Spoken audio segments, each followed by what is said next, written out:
6 o'clock. Welcome to the Orange County Schools Board of Education meeting, and I'd like to entertain a motion to enter closed session pursuant to North Carolina General Statute 143-318.11A1, A3, A5, and A6 to consult with the board attorney and preserve the attorney-client privilege, to consider confidential personnel matters, and to prevent the disclosure of confidential personnel information under North Carolina General Statute 115C-319. So moved.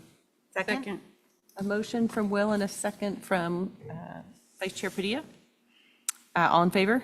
Aye. Great, we are in closed session.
Welcome, everybody, to our open session of the Orange County Schools Board of Education. Glad you're all here tonight.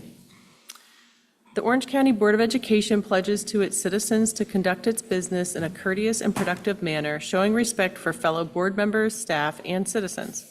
The board asks its citizens to conduct themselves with the same courtesy towards both school personnel and each other. A moment of silence will be observed before each meeting. In addition to the moment of silence, the board will recite the Pledge of Allegiance. The board asks that you check your cell phones and other electronic devices to be certain they are either turned off or on vibrate to avoid interruption of the meeting. I'd also ask for anyone who brought food with them into the meeting to refrain from opening foods containing nuts or nut products for the safety of all present this evening. And for all those who are able, please join me by standing for the Pledge of Allegiance. I pledge allegiance to the flag of the United States of America and to the republic for which it stands, one nation, under God, indivisible, with liberty and justice for all.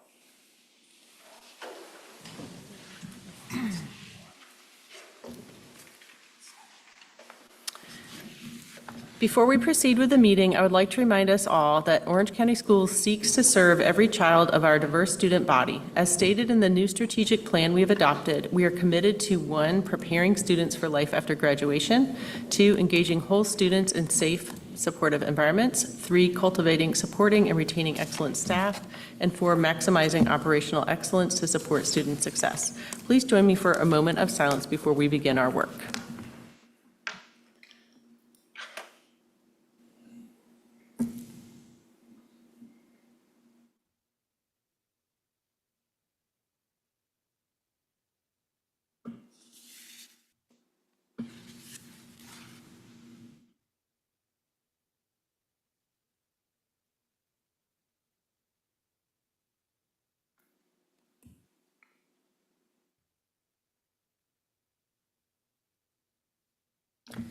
Okay, thank you.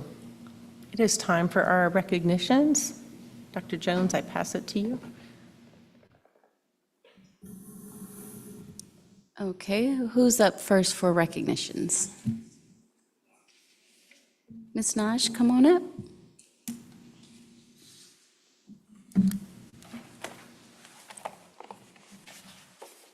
Great.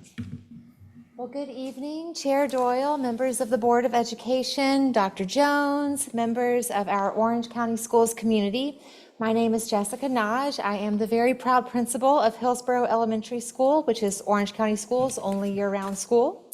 It is my pleasure to share a brief recap of the first day of school, which took place for us on July 15th. We proudly welcomed 430 students, along with 66 educators. And from the moments our doors opened, our campus was filled with music, excitement, and energy. Our mascot Splash was there to welcome students, along with smiling staff members. The first day always reminds us that every student who walks through our doors is bringing unlimited potential, and that it's our job to help them realize that potential. This year and every year, we are committed to growing each child all year round. Our school theme this year is celebrating 30 years of ensuring student success by inspiring hearts and minds. We are continuing our Dolphin Dialogue, which is student and staff discourse that encourages our dolphins to expand their thinking and reasoning, and adding a focus this year on meaningful feedback. I am very proud of the work we are doing at HES, and even though we are only 4.5 weeks into the school year, there is already a lot to celebrate. I love my job, and I couldn't be more excited for all that we are doing this year and will continue to accomplish throughout the 26-27 school year. Thank you so much. Thank you, Ms. Nash. Thank you.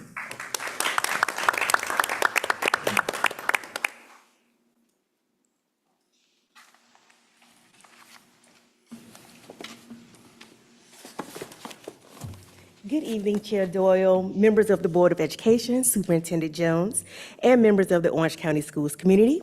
I'm Kim DeGraffenreid, Student Services Program Coordinator with the Office of School Leadership and Support Services. It's my pleasure to share the success from our second annual Back to School Fair and Family Resource Expo. Thanks to the incredible collaboration of our schools, district departments, and community partners, we welcomed more than 350 students and families to this year's event. All 13 Orange County schools were represented by their principals, and more than 40 community organizations connected families with valuable programs, services, and resources. We also celebrated the first 100 schools by providing donated backpacks that included school supplies. Most importantly, the event gave families an opportunity to connect with school leaders, build relationships with community organizations, and begin the school year feeling welcomed, supported, and excited. We look forward to building this momentum as we continue serving our students, families, and the community. Thank you. Thank you, Ms. Graffenried.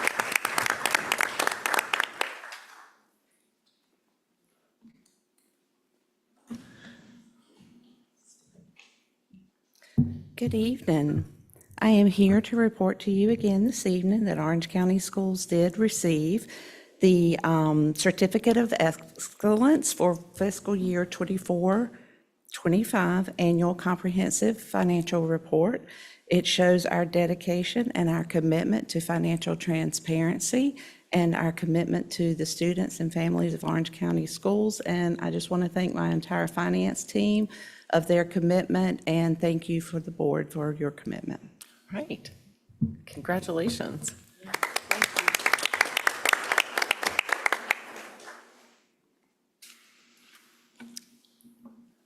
Okay, it's time for us to adopt our agenda. Is there a motion? So moved. Second. Motion from Will, second from Vice Chair Padilla. All in favor? Aye. Any opposed? All right, it's time for public comments. Vice Chair Padilla. We don't have any. Do you still need me to read it? No. Okay. Okay, we'll move on to board comments, and we will start with Ms. Russell this evening. Well, thank you.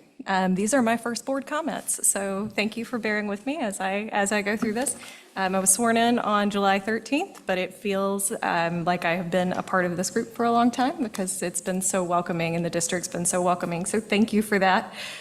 What I will say is this is the first time that I have been doing the back to school thing and being able to peek behind the curtain a little bit on what actually happens on the district side and the teacher side and with all of the educators in Orange County Schools. I want to say that it's been amazing to really see that part of things. I was able to go to I have my youngest who's starting middle school, went to the Middle School 101 at Orange and found that it was a great way of making sure that he's feeling a little bit better about those new jitters of being a sixth grader. And so thank you for putting that on. And also the back to school fair, which was absolutely fantastic. I got to talk to so many different people at so many schools and learn really what it's all about. And so that was unbelievably helpful. As we go through this, I was able, and I'll say I also spent some time today at the Stars of Education conference and got to actually spend a little bit of time with a really thoughtful group of educators talking about AI with someone from the Friday Institute at NC State. One tidbit that I learned there that I want to take with me and I think is so powerful was really about the importance of teaching students to tackle this issue together with the adults in their lives. We're all navigating it. It's such a huge change in just a few years on a brand new technology, and we're not really sure what the ethics are. And to have educators who are really thinking about how do we show transparently to our students that we're figuring it out too and navigate that together is such an incredible lesson for them on how to look at an ethical decision, understand the values that they want to represent in this world, and be able to make decisions based on that. So I found that as such a lesson, not only for AI, but on so many other things. So for me, going forward, being a new board member, that's what I want to say. That for me, it is about transparency and navigating complicated situations together. And as hopeful and optimistic as I am for Orange County Schools, because we are doing so beautifully well in many, many areas, we also know we have a lot of challenges. We know that there are amendments coming up or proposed on the next ballot that may really impact our fiscal situation as schools. And that's something that I think is really important for us to be aware of as a district and think about the impact. But that's also something that we will navigate together. So my hope for this year is that we are going to have that optimism continued, but clear-eyed thinking about the things that are still in front of us that we need to work on and make sure that we are engaging the community and speaking transparently about where we have some concerns. So thank you for navigating all of that with me and with us. Ms. Hauser? Yes, welcome. Thank you so much. And first, I just want to start with a welcome back to our teachers and staff, our families, and of course to our students. And I hope everyone had a great summer. Congratulations to our finance department. You know, it's a very special year to win. They win the award all the time, but the volatility this year of every piece of the budget, state, federal, and local, really makes it a very special achievement. So thank you so much for that work. And of course, student services, it's great that you're growing community engagement on the start of school. And to HES for, as always, starting the new year with a splash. So thank you for that. After our retreat and this morning's, or today's wonderful STARS conference, it's really shaping up to be an exciting year for Orange County schools. And as Ms. Russell was talking about the experiences, I've sat in on a couple of workshops, social studies workshops on humanizing the experience of facts and figures. One was around Holocaust education, and the other one was about, and we had DPI, a guest from DPI who was talking about the law and the education that's coming, the resources that are coming out of DPI. But the other topic was how our teachers are using stories to turn the facts and figures of world events into a human experience. And if, to me, there's no better way to show how we're making our students better people. It's not just about, certainly the grades are important, the achievements are important, but the humanity is really important. So I felt really good about that. So maybe end with thanks in advance to everyone who is working so hard to make things happen, and I can't wait for more. Thanks, Ms. Hauser. Ms. Purcell? Well, I would just like to thank everyone who has worked so hard this summer for the back-to-school fair, which was absolutely wonderful, and thank you for mentioning that tonight.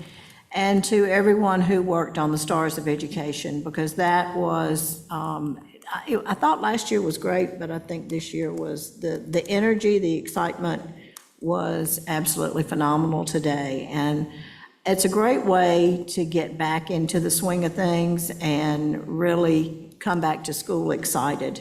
And that will carry down to our students. So thank you all for that. I'd also like to thank Dr. Jones for her part in creating a great retreat for this board. I think we learned a lot. I certainly enjoyed it, and I look forward to us continuing that in February as we have another session and possibly work on becoming a master board. And I think that is absolutely great for this board. And so thank you, Dr. Jones, to you and your staff who worked on that. And I look forward to this school year. I'm ready to get into school. It is going to be a great school year. I'm really excited about it. And one of the themes in Dr. Jones's speech this morning at Stars of Ed was around collective efficacy, which is about our effectiveness when we work together as a team. That also was a theme at the retreat, which I thought was really valuable. So thank you for that. And yeah, both of those were fantastic. And then I also have a transitioning student. I have an incoming freshman at Orange High School. And so she got to participate in freshman orientation, and there was a parent portion, so I went to that. And it was really fantastic to see the student leaders in that building leading the other students, and sort of the collective energy and how much more comfortable my child was at the idea of going to high school. That they did a really great job with that. So excited for the start of the school year. And like the general reminder again, that the buses will sometimes be a little delayed in those early weeks. The traffic on Orange High School Road and other key roads around it's going to be rough for a little while, but the district, we always work it out. Like it just takes a little while to work out those start of the school year kinks, but it's going to be a great year. All right, welcome back, everybody. Just wanted to, reiterate to the finance group, just thank you so much for all your hard work. I don't think everybody realizes how challenging it is, especially from the state and federal and even our district level at times, and we definitely appreciate everything you'll do. The back to school fair, wonderful. It was great to see everybody there, especially all of the support areas as well. Our transportation was there, the nutrition teams were there. It was great seeing everybody at that. Just wanted to congratulate the Summer Careers Academy as well. They had a fantastic year, and it's always great to see these students and their success. Thank you, Ms. Naj, for being here tonight and starting us off, as always. It was so wonderful to see all the Dolphins and the excitements and all the staff. It was fantastic. Also, just wanted to take a moment to thank the maintenance, operations, and the IT teams that have been working over the summer to make sure all our schools, our district offices are ready with all the maintenance and repairs and things that we all take for granted until we walk in the door on the first day and everything's working. So thank you all so much for that. The other thing I just wanted to recognize is I did see that the FFA was named a 3-star recipient of a National Chapter Award for the first time in school history. This recognizes the chapters plan and implement events according to the FFA quality programs, standards, and revolve around premier leadership, personal growth, and career success. And I know we all know we have a national lead in our FFA programs here in Orange County, but I just wanted to acknowledge that. And I'm definitely looking forward to what we accomplish on the board this year. So thank y'all. Thanks, Will. Vice Chair Purdue. Thank you, Chair. Well, thank you, everyone. Welcome back to this school year. I'm going to take my 3 minutes to share what I wrote. Our schools are the heart of our community. Look at our schools, and you'll see exactly what this community is about. The way we treat each other in school board meetings, hallways, and drop-off lines matters. Our kids are watching us, and they learn how we treat the world, tracking our moves. When we come together to support them, everyone wins. It feels like we are constantly told how divided we are. But when you actually sit down and talk to people, those divisions start to disappear. We all want the same basic things: safe classrooms, supported teachers, and kids who grow up knowing how to respect their neighbors. Back our teachers. They are the front lines every day. I promise I practiced, and I cried, and I was like, I'm not gonna do that. Because it's how I feel. A simple thank you note or checking in our classroom needs goes a long way. Show up, attend the school board meetings, sit on the stands at the games, and go to the concerts. Look out for each other. If a family is struggling to cover school supplies or lunches, step in and help quietly. My hope is that we continue to build and maintain a healthy school district, not only for this year, but for many years to come. It is my honor to serve as vice chair again this year. That concludes my comments. Thank you. Those are very moving words. Thank you, everyone, for being here. Congratulations, Ms. Naj and the Hillsborough Elementary team. I was glad I was able to come to one of your mornings and experience the festive atmosphere at Car Riders. I really appreciate everyone coming together for the board retreat. And also the Orange County Schools kickoff at Orange High School. I'm so glad that's a new tradition in our district. That's like a fantastic place to get informed for families and feel connected and get inspired. I also was struck by Dr. Jones's phrase this morning of collective efficacy, and I think you described it, Dr. Jones, as almost like a special magic you can feel. It's almost like when everything is like synergy, when everything is working well together. And I had been kind of sensing that in our district and feeling that that we are all working well together, and the results are showing in Orange County schools. And so I appreciate everyone here tonight and my fellow board members, that we can all collaborate and be our best whole. So with that, it is time for superintendent comments. Thank you. Good evening, Chair Doyle, Vice Chair Badia, members of the board, staff, students, and community members. I am excited to fully open the 2026-2027 school year. In July, Hillsborough Elementary School, and thank you for being here, Ms. Naj, to represent those that have to quickly turn around while we're all celebrating in June.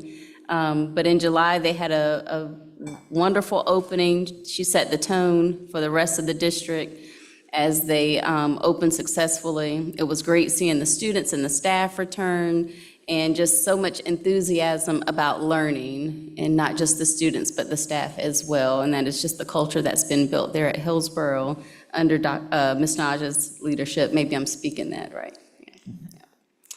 Yeah. Earlier this month, we engaged with our community at the second Back to School Fair. It was a huge success. Thank you to Mr. Graffenry and Dr. Lanier and his department and everyone that came together for that. Not only did our families have an opportunity to meet leaders and staff at their schools and learn about our services and programming, but we gave away free backpacks full of school supplies. Students were able to get sports physicals. Families were able to connect with community organizations. So that was a very important environment for us to facilitate, and I'm looking forward to doing that year over year. Today, we brought together our entire district family for our annual Orange County School Stars of Education Conference. It was an extraordinary day. It was filled with high-quality professional development, inspiring collaboration, and valuable connection across districts and schools. And I just want to say thank you to Dr. Pack and members of her team, Mr. McCune for giving all the energy this morning. But for everyone that came together, our maintenance department and operations, bus drivers who got everyone there safely, for coming together. I think that's really the common theme. You can't have a successful event without everyone coming together in that way. So I'm deeply appreciative of that and the commitment that we all shared to excellence in Orange County Schools, and the continuous growth that we're continuously going to push. So tonight, staff are going to present an update on our goal completion as we officially sunset portions of our 2021-2026 strategic plan and transition into our new strategic plan, Engage Orange. As I shared with staff during today's conference, I am confident in the direction that Engage Orange is going to take us. Engage Orange will take us through continuous improvement processes that are going to allow us to sharpen our focus on innovation and student success, ensuring we continue to fulfill our core mission, which is ensuring our students receive a high-quality education in a safe and inclusive environment as we inspire them to reach their maximum potential. I'm excited for everything that we're going to accomplish this upcoming school year and for years to come. I want to say thank you to the board for their support, Thank you to all of our administrators, including members of my team and all of our principals and assistant principals, our teachers, and all of our support staff. Some I mentioned earlier today for which these types of activities are not possible. And thank you for your leadership and for working tirelessly to make these first steps entering the 2026-2027 school year successful. And that concludes my comments. Thank you, Dr. Jones. Okay, remind me, are we adopting the consent agenda or approving? I know we have an item pulled. Approving. Or approving. Okay, we need to approve the consent agenda. I know Bonnie is pulling item 5. Are there any other items that anyone is wanting to? Okay, so we need a motion to approve the consent agenda minus item 5. And then Dr. Jones, maybe after you can tell us where you want us to put that item. Should we do that first? Yeah, it's up to you, wherever you would like to put it. We can start there if you like. Okay, let's do that.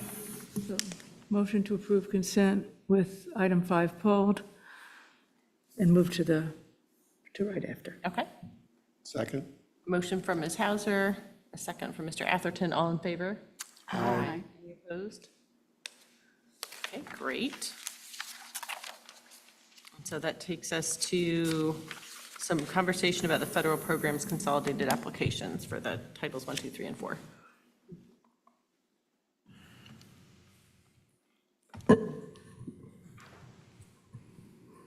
So first, I just wanted to thank our award-winning finance department for putting this material together.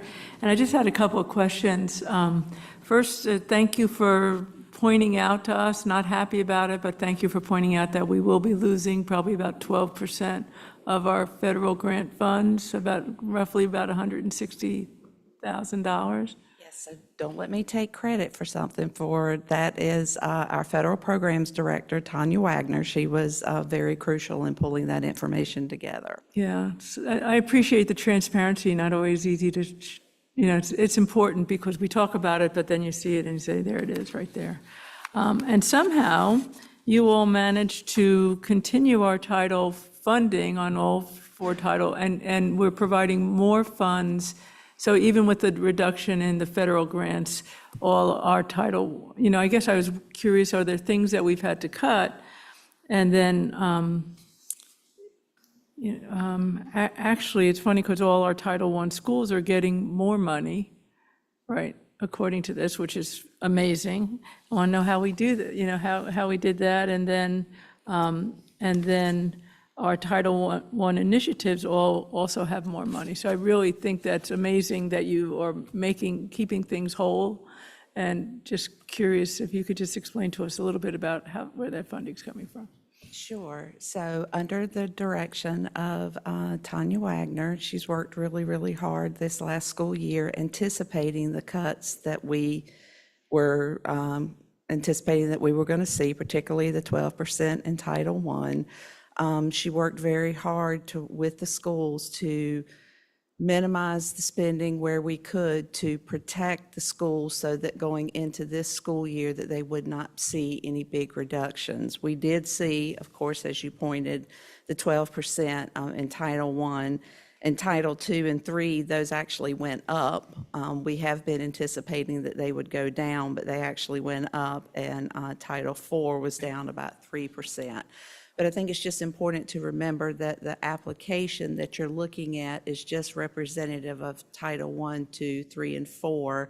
It is not representative of the full federal budget, which also includes your Title VI and also your CTE. So that's your differences in those numbers. Got it. Thank you. And the carryover also? Carryover is also included in the budget. Yeah. Okay, thank you so much. Motion to approve? Okay? Oh, I'm sorry, Sarah. Oh, sorry. I just had one comment that I Yeah, wanted to any share. further comments or questions? Yes, which is the funding summary document. Maybe you've had this in past years, I don't know, but I found it very useful. That's all I wanted to say. Being able to see the historical and then how it broke down by per pupil allocations to the different schools, and then seeing like the central pieces of it and what specifically we're spending that money on. in a way that like pulls it out and put this out together. I found that very useful. Yeah, Ms. Wagner wanted to make sure that she was very transparent and that you guys had all of the information so that you could see it fully. I'll make sure that that's communicated with her. Yeah, thank you. Great, thank you. Okay, so we have a motion from Ms. Hauser, Second? second from Ms. Smiley. All in favor? Aye. Any opposed? Great. Thank you. And so now we're ready for our work session, our bond and capital planning update.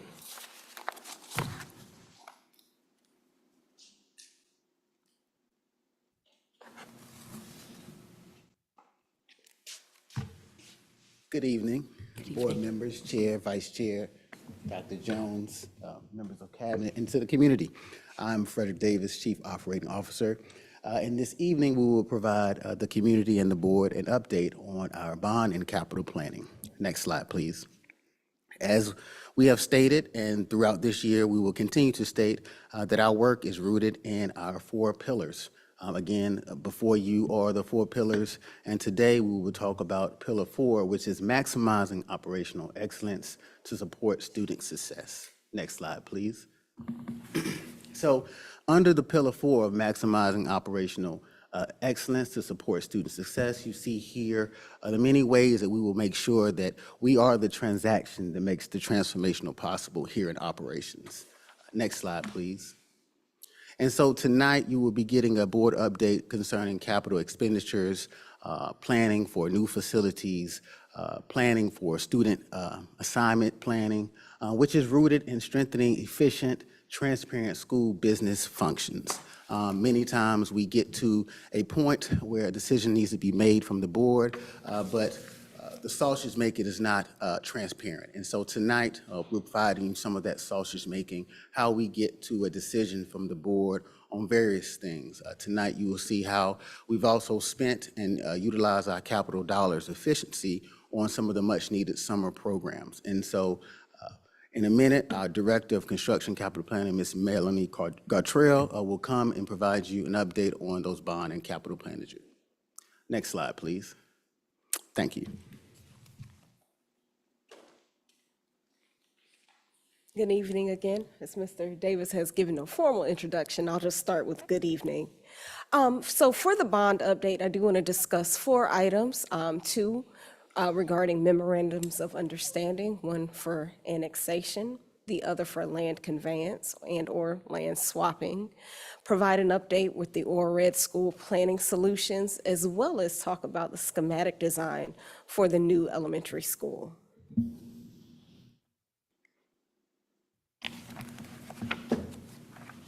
There we go, the clicker works, okay. So cost sharing of annexation of legal fees.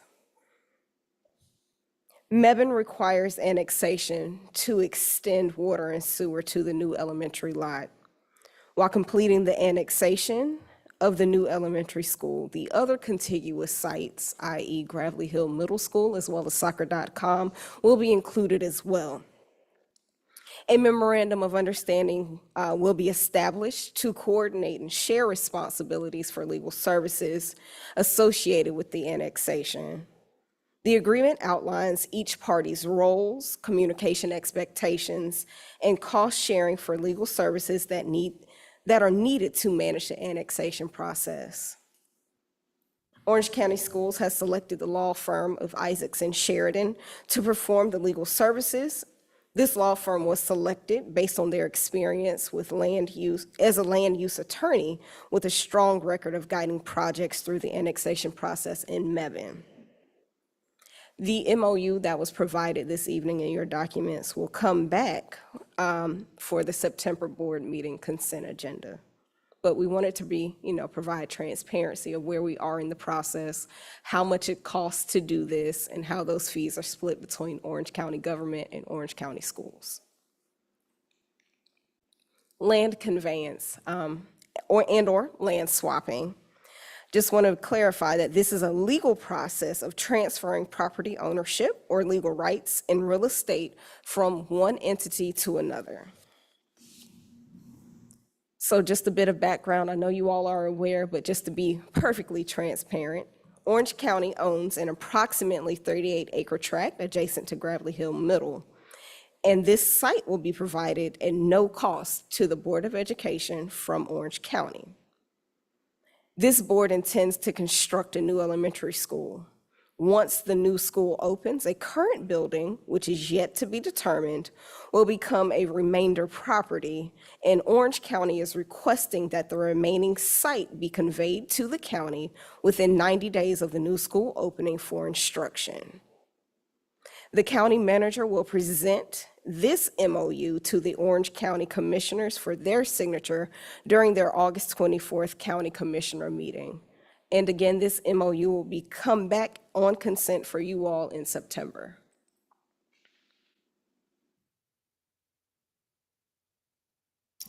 So this slide just discusses where we are with the ORRED school planning team out of NC State. You all have heard from them a few times in the past year or so.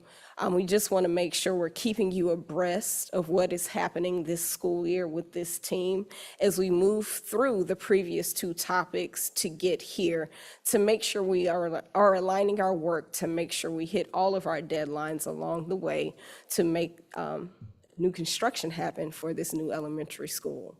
It is a heavy lift. And we will be back, of course, to fill you in with more details as we move through the process. But we just wanted to make you aware of where we are and how we're moving forward.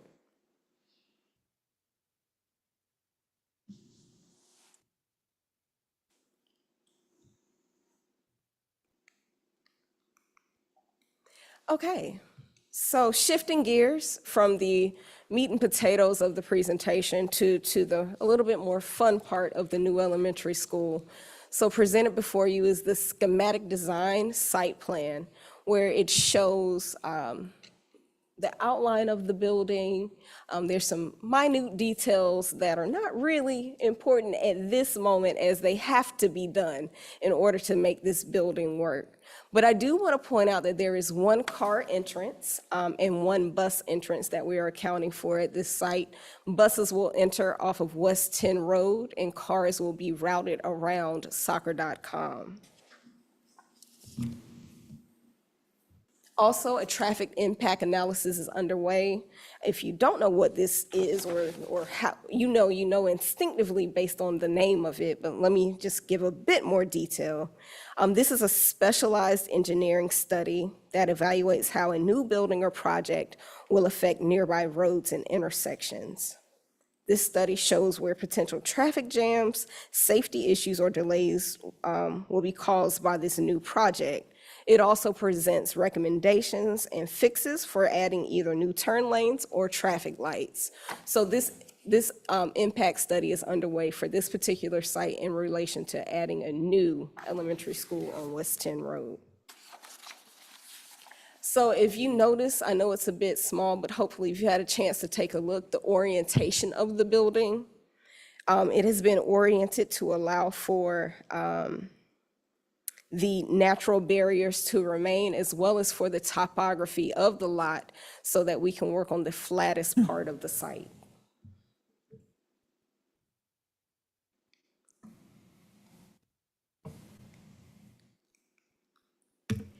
So we believe we showed you this programmatic design last year in one of the finance and capital meetings. I just want to bring it back to you to let you know that this work that was completed for the programmatic design now translates into schematic design, where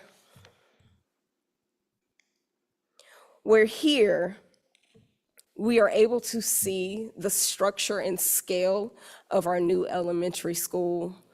Just note that this is just the volume and mass showing you what it will potentially look like in size as compared to you, as you see the people outlined in shadows, and how it will fill up, and kind of the scale of the building. This is what they call massing in architectural terms. So this is where we are, is moving through the schematic design and getting here so we're able to see the building in 3D.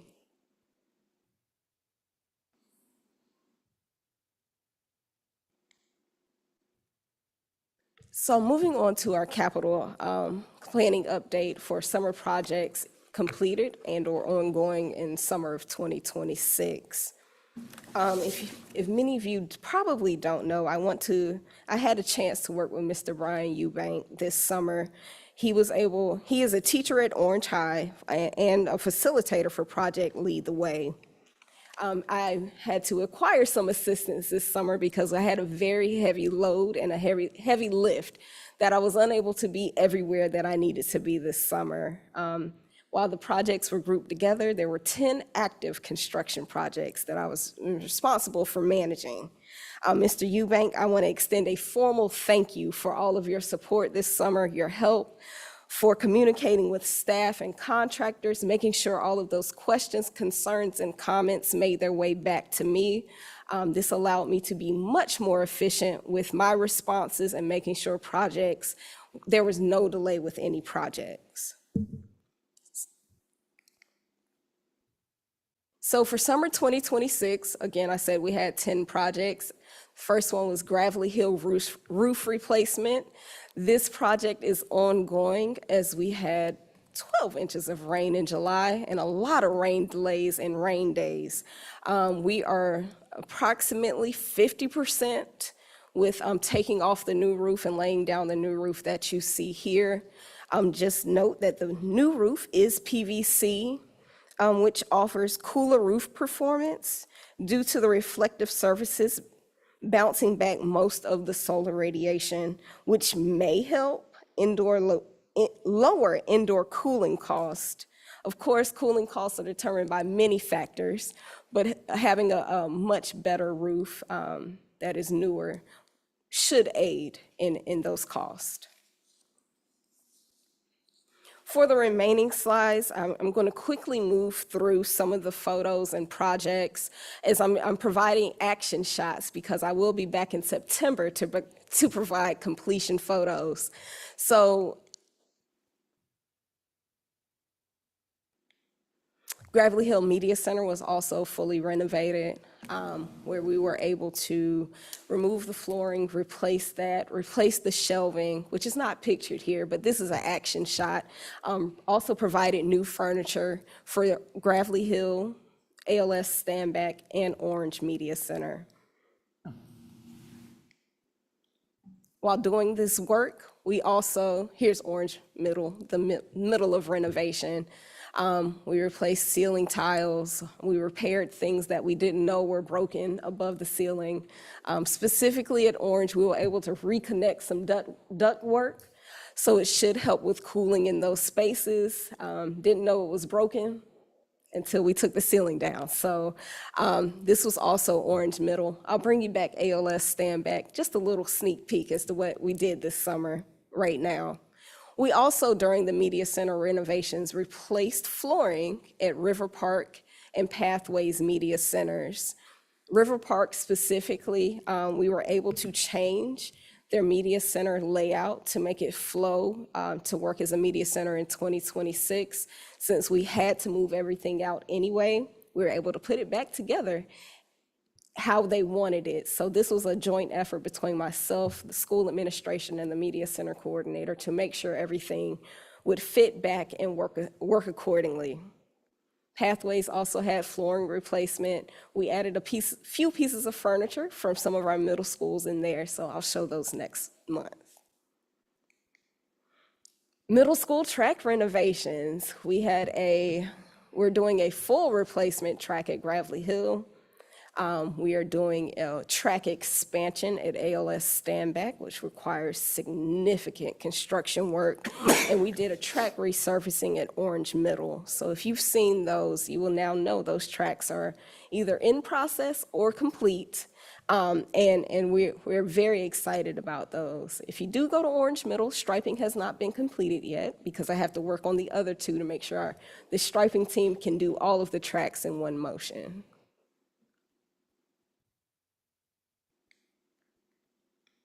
Thank you. Thank you, Ms. Gartrell. Questions for Ms. Gartrell or Mr. Davis? Ms. Padilla? Thank you. Thank you for the update.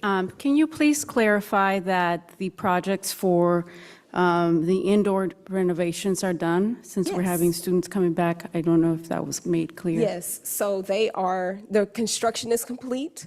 The remaining furniture will be delivered this Wednesday. Thank So you. yes, they will be ready for school doors to open on Monday. Thank you. You're welcome. That's great. Other questions? Ms. Russell? Yeah, I just wanted to understand a little bit more about parcel B, which is specified in the MO, well, it's not specified in the MOU. Correct. So that's my question. It seems, are there any parameters? Is there something under It is- discussion there? So yes, it will come back to you. It is yet to be determined. That is why I showed the ORED schedule, because all of that works together in helping you decide what our options are. So ORED is working with us, which we will bring back those prescriptions based on how Orange County right now is using its facilities, what they find with our current facilities and our current facility usage. So it is yet to be determined, and that determination will come from you all. And the Orange County Commissioners are comfortable with the idea that this is an indefinite, and therefore it's hard to, it's. Yes, it does seem very strange, but, we're also forward-thinking, because what we don't want to have is any building sitting in Orange County vacant. So this gives us the green light to move forward. This makes sure we stay on track and helps you all align that we are all moving forward together with, one, opening a new school, and two, moving forward and determining what happens next. Okay. One more, I'm sorry, I'm just trying to get clarity on this. So as far as any kind of parameters on understanding that this, it's this for that, right? It's just so very indefinite that it does give me some pause. I just, and I don't know how to get around it, because I hear what you're saying, I do, in terms of trying to be able to move forward, but also have this in mind. Yeah, I don't know. Sorry, yeah, I'll just chime in. This is not up for action today. This is work session, and so all we're doing today is keeping you up to date on where we are with the process. Okay. I will share that Mr. Davis, Ms. Cartrell, and the teams in Orange County, the staff there, they're working together collaboratively. And so as we're presenting this to our board, next week, the county commissioners are going to receive something from their staff, and then we're going to move in sync in that way as we move forward. And so as we learn more and get more data in, we'll be bringing that to you, and then it will get closer to decision. What we don't want to do is just bring an MOU and say, here's where you have to choose from, and you don't have the opportunity to come alongside us and ask questions along the way, and so that we're working in sync with them that way. So given that the August 24th meeting, is that your target? And then, so does that mean that we would be talking about this in the August meeting? No, this is our, August 24th meeting is the county commissioner meeting. Okay. So they're going to be presented with this same information, the county commissioners, on the 24th, so that they're updated as well with where we are in the process. And then we'll be bringing it back to you after, I'll let Mr. Davis kind of talk through that, but as we gather more data and information, then it'll get a little bit more clearer. But we can't make a decision at this time with limited data and without full collaboration with Orange County. Thank you, Dr. Jones. And let me just say that, yes, the hesitation is normal. However, we don't want to, I've made an analogy to former board members about baking the cake. So we don't want to pull the cake out until it's done. And what we do know is that the decision of that parcel is predicated on the work ORED would do with student assignment, as well as the new facility. And that happens in 2029. And so right now, for us to continue the work of student assignment and the construction of a new elementary school, we have put in place a decision of that parcel yet to be determined. Now, there are definitely facilities based on their age, based on their utilization, that come to the forefront of that decision, but we won't make that decision or provide you with the opportunity to make that decision until we have more information, such as student assignment, as well as the construction of the new elementary school. But your acceptance of this MOU does not pigeonhole you on any other further decisions that you may make as a board member. Okay. Other board members? Will? Just really excited to see these, examples of how the school may look and concept. One question, and really excited to see the back access going over to Gravelly Hill so that people don't have to go out on the main road. One question I had, and I know they're concepts, so you don't have everything on there. Is there plans to have covered drop-off for the buses and the cars, like awnings or canopies? I know that's something I hear at the schools that don't have it, like, hey, it would be great when it rains and all that. So again, it's conceptual, but if you Yeah. look at the massing around the front, we have coordinated efforts to provide the same drop-off for carpool as for bus transportation. We spoke about it perhaps last school year. We want to make sure that we get away of the stigma of carpool or having better access. Generally, it's traditionally in the back of the school.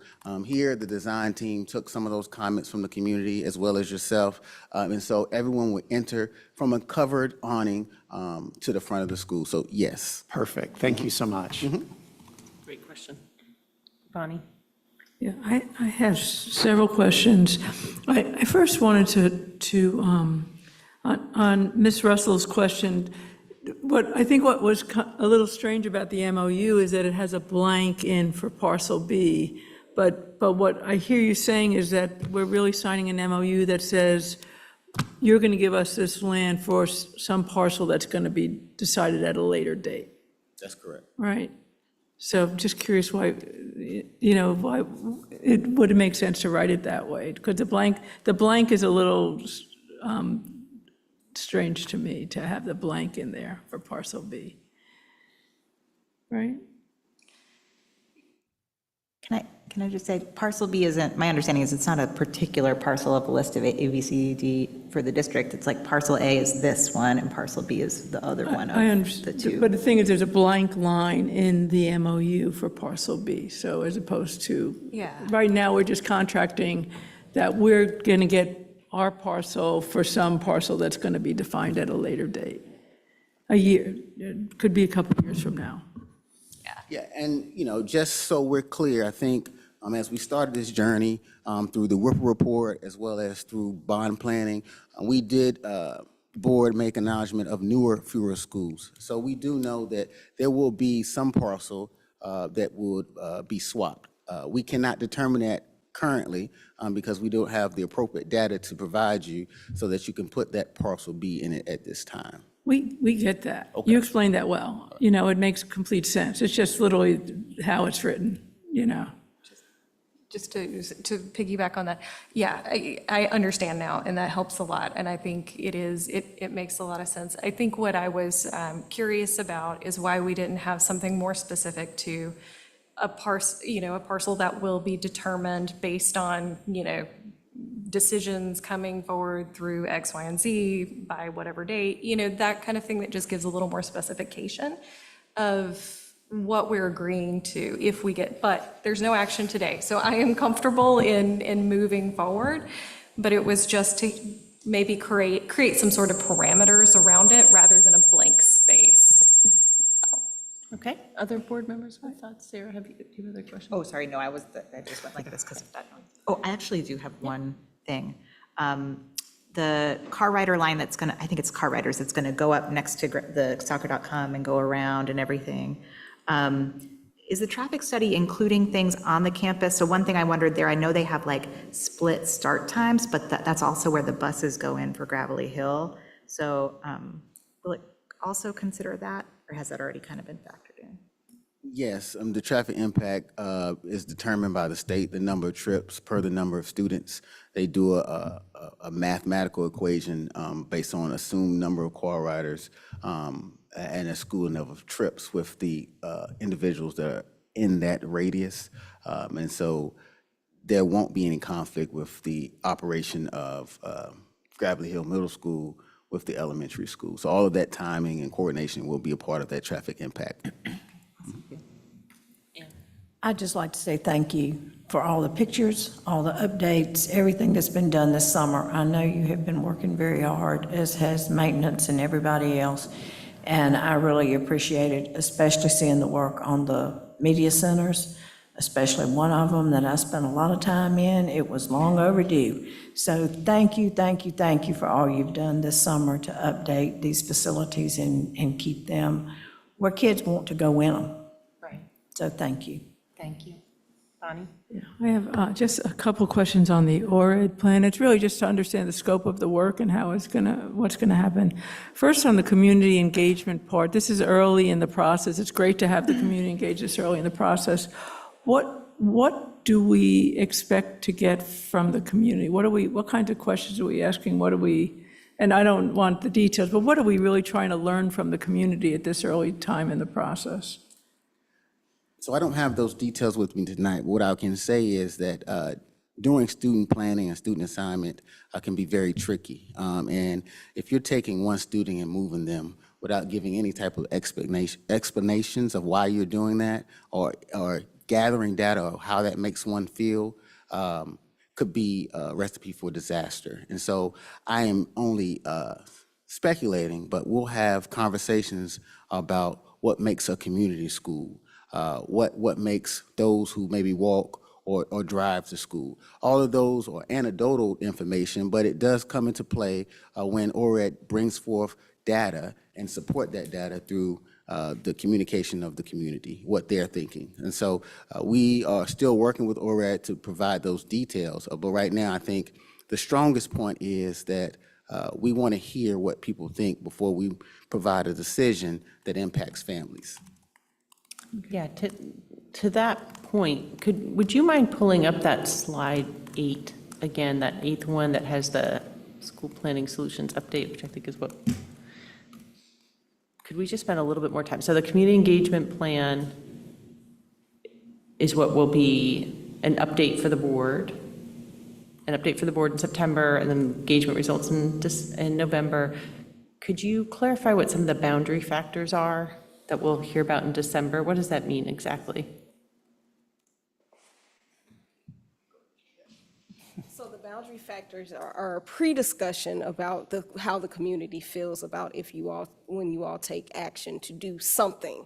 So we're trying to, we want to make sure everybody is included, every voice is counted. So that is what's leading us into, if we do, how the things that we're doing, again, how Mr. Davis referenced, making the sausage, this is what we're doing, and we're including you for this ride. So these discussions are essentially centered around how the community feels, and then, what ORED provides to us in their data while they're still gathering, and this is the anecdotal piece to the actual facts, figures, and numbers. And the boundary is exactly what you think it is. So, those are early discussions we want to have with you so that nobody is surprised, nobody is caught off guard, that there is clear transparency in this process. So that's what that discussion starts. It's no decisions, but it's a discussion. Okay, thank you.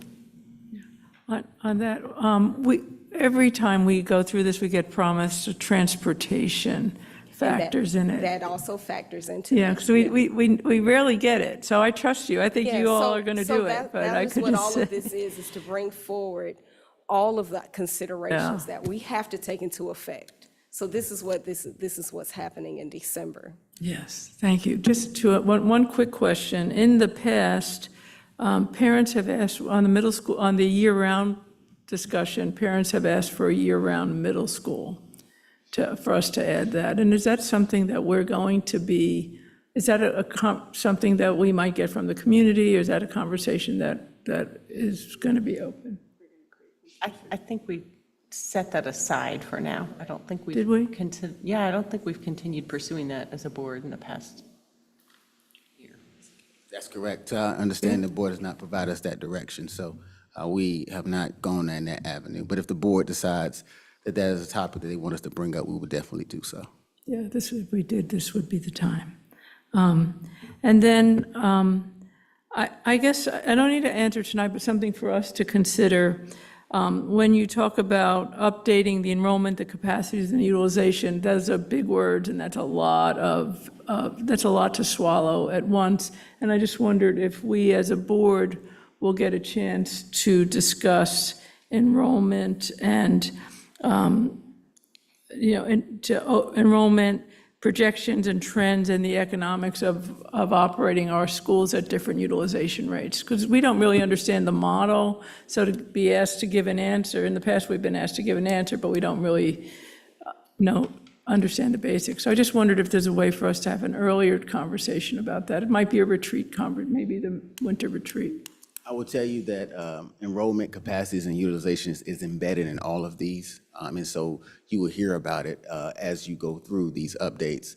And in June of 2027 will probably be a culmination of enrollment capacities and utilization. But June 2027 will not be the first time you hear about those three things. Yeah, I guess I was looking for a Yeah, I feel like we've heard that principals are kind of doing an ongoing utilization analysis. Is that right, Dr. Jones? Am I remembering correctly? Yeah, I think we engaged in that early on, and that is also part of ORED's work. I'm trying to recall when we did that with the board, given an update. It Yeah, was when not we too long came, ago. I think it might have been in May to establish the utilization rate. That factor of the principal's utilization as well as DPI standard, we showcase how we want to be between an 85 and I think a 95% utilization rate. Right, so, but before you get to that decision, there's really two things. One thing that we've never discussed as a board is the actual enrollment trends in our schools. And, and I'm thinking, like, I know Chapel Hill had Carolina Demography come in. I don't know how that fits with the ORED work. It seems similar, but I know the commissioners have already gotten a report from Carolina Demography on enrollment, but we as a board have not discussed what the trends are, and because it's going to affect our decision, we're not looking at utilization at a point in time, we're looking at the utilization trends and how things are changing over time. So there's a question about, will we get a chance as a board to talk about the enrollment trends, possible mitigation factors, and then when I imagine, you've asked us to set a rate of 85% or 95%, whatever the utilization is. I think that there are drivers behind that, right? So the cost of operating a school at 65% capacity on a per pupil basis is very expensive versus operating schools closer to capacity. But we've never discussed the models, and we've never discussed in the spirit of moving to newer, fewer schools, we don't really understand the economics. As a board, we don't understand the economics behind that. So I just imagine talking about enrollment trends, here's what's happening, here's where the utilization is going with 7 elementary schools, 3 middle schools, 2 high schools, and then what the economics might look like for elementary, middle, and high school at 85% or 95%. Can I suggest, since we recently had at our retreat, we looked at our overview for the year and when different topics will be on which board meetings, including committee, if you're seeing some gaps, that you could put that in the list of requests that you have, and then we can have a conversation as we continue that. Perfect, happy to do that. Great. Any other items? All right, thank you so much, Ms. Gartrell and Mr. Davis. All right, and we have another work session item on Strategic Plan 2021-2026, final performance results. Dr. Pack starting us off. Well, that's right. Good evening, Chair Doyle, Vice Chair Padilla, and Board and Superintendent, and our OCS community.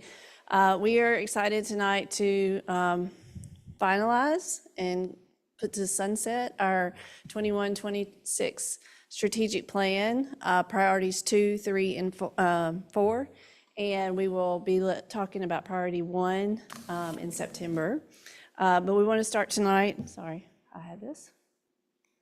As a reminder, our 4 priorities, and again, we'll be doing 2, 3, and 4 this evening. And we're going to start with priority 2. So I'm going to turn it over to Dr. Lanier. Oh, no, sorry, to Ms. Rath. Good evening. We are here this evening to report to you how we completed the 2021-2026 Strategic Plan Priority 2, Excellence and Efficiency. Priority 2, Excellence and Efficiency had 3 focus areas that we will be reporting on. As a reminder, those areas were, by 2026, 100% of Orange County School Departments will establish performance metrics for all facilities. By 2026, 95% of students using district buses will experience safe, on-time arrivals to and from school. And by 2026, Orange County Schools will initiate 100% of capital spending based on key building performance and utilization rates. So we met our goal of 100% of Orange County Schools departments establishing performance metrics for all facilities that evaluate safe, modern technology and efficiency. As a reminder, a few of those examples that we previously shared with you were the 800 staff device rollout for school-based staff, front office, and cafeteria managers, updated safety protocols and trainings, clear roles and responsibilities, continue strengthening safety through clear expectation and consistent protocols. We had financial training for all of our school bookkeepers, establishing standard operating procedures for operations and improved financial stewardship. Our updated capital planning reflects a more strategic, long-term approach to managing district facilities and resources. And we improved how schools access support by streamlining customer service processes and clarifying pathways for assistance. Now this work will continue as we move forward with our new strategic plan, Pillar 4, maximizing operational excellence to support student success. Pillar 4 has broadened our focused areas to expand and continue building on supporting a safe and healthy learning environment, strengthening efficient and transparent school business functions, strengthening strategic engagement with internal and external stakeholders, and expanding access to high-quality school nutrition services. Mr. Davis. Thank you, Ms. Raff. Priority 2, Goal 2, by 2026, 95% of students using district buses will experience safe, on-time arrivals to and from school. What I can say is, though we did not meet that 95% of on-time arrivals, 100% of our students were safe to and from school. As Board Member Smiley has stated, we are very rural and branched out, and so a train, a student being late to getting on the bus, all played into factors while we were not able to make that goal. But I'm encouraged that the work continues. We have strengthened our retention and qualified transportation staff.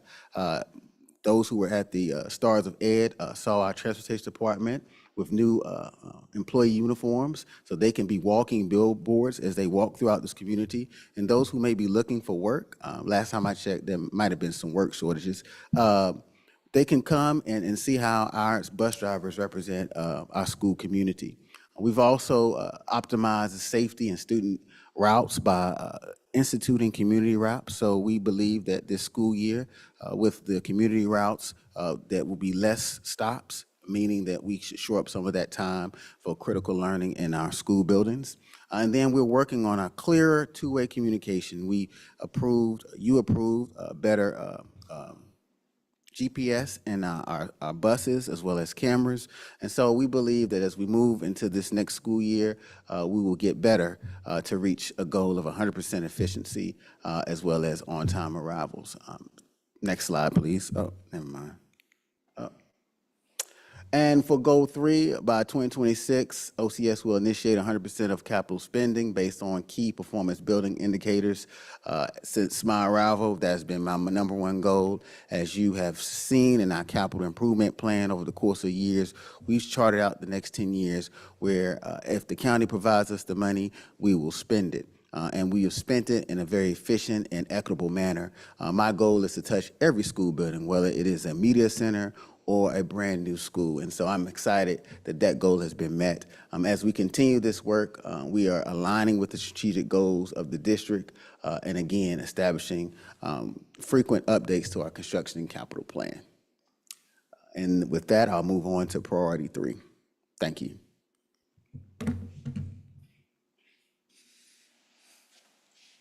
Good evening, everyone. For priority 3, what you have in front of you are our 4 amended goals and the priorities that we did amend actually just 4 months ago in April. I'm not going to read them aloud. You're all familiar with them. But goals 1, 2, 3, and 4. As far as goal 1, by June 2026, our proficient teacher retention rate to be above the North Carolina state average of 89.9%. We did meet this goal based on our 24-25 data. The state official reporting of our teacher retention rate was 89%, but our actual proficient teacher retention rate was over 90%. So we feel that that goal was met. This work is ongoing for years before I got here, for when I'm here as well, in terms of fostering a positive and structured and accountable work environment and expanding leadership opportunities. These have been, whether it's in the EC department, establishing EC leadership, working toward advanced teaching role grants. We are constantly continuing that work of trying to make OCS a great place for our teachers to be and to retain. For goal 2, this was sort of a new goal that we amended again in April, where we created an OCS employee survey. Unlike the teacher working condition survey, which is every other year in the even years, our own survey will be conducted every year. And we set a goal to set a baseline of having 90% of all our employees saying that OCS is a good place to work and grow. This year, you can look at it as we didn't meet our goals, you can look at it as we set our baseline. Either way, when we set out this survey takes place in January. We had 73.4% of the respondents agree or strongly agree that OCS is a good place to work and grow. As I commented back in April, we had 18% on our initial one who also were sort of neutral about it. So if we had the neutrals, we can get over 90. It's certainly low-hanging fruit that we're going to be working toward in terms of our continuous work. I have mentioned before in the report that we had a low survey participation rate. We will be a lot more active in getting that rate higher this coming year. We were thwarted in our attempts mostly because this came out in January when we were out of school for the last 10 days of January for weather concerns as well. But we have plans to increase that participation rate, and we hope that those rates will increase. Again, this is part of the ongoing work of having exemplary staff in terms of providing clear, consistent, and responsive support for our employees, as well as the other 2 bullet points already mentioned. For goal 3, we had a goal of have at least 90% of all vacancies, filled within 60 workdays. We actually took measurements at 3 different points in time over the past year. And so that's what that September, October, and February, those were our target dates when we actually measured how we were doing and reporting. As you can see, for our certified vacancies, it was less than 50 days for the posting of a vacancy until we had somebody hired for that position. And then for our classified in September and October, which of course is in the beginning of the year, we were under 60 days. At our target date in February, it was a little bit higher. Of course, the year is almost, we only have a few more months to the end of the school year. The work continues always in terms of developing and sustaining a highly qualified and diverse applicant pool, and of course, reaching out through marketing and leveraging of of Orange County Schools, all it has to offer all of our employees. That work continues. And finally, for goal 4, which was to maintain our commitment to supporting and hiring qualified and diverse staff that demonstrate a range of skills and qualities that support student success. We feel that the goal was met. We continue to record very low vacancy rates. It was less than 2% for licensed staff in the past year. Our numbers of national board certified teachers keeps increasing. And of course, the support that we were providing to employees, that no beginning teacher faced any sort of non-renewal because of licensure reasons, which is a testament to the HR team, and of course, the coordination with Dr. Pack's team to support our beginning teachers. And that work, again, continues. We have HR is working on other initiatives for employee retention that are rolling out for next year, employee wellness activities, other peer-to-peer recognition programs, as we constantly seek to convince everybody how wonderful a place Orange County Schools is. And with that, I turn it over to Dr. Lanier.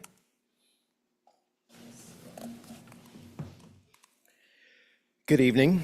I will now discuss the outcomes of the Priority 4 goals of our previous strategic plan. This will serve as a review as this information was shared at our June board meeting.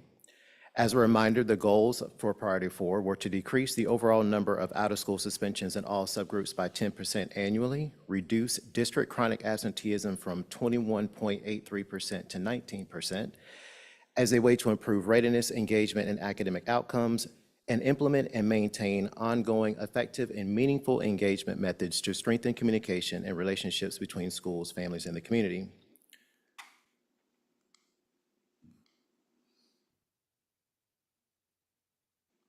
Goal 1 was met, as there was a minimum of a 10% decrease in out-of-school suspensions in all of our subgroups.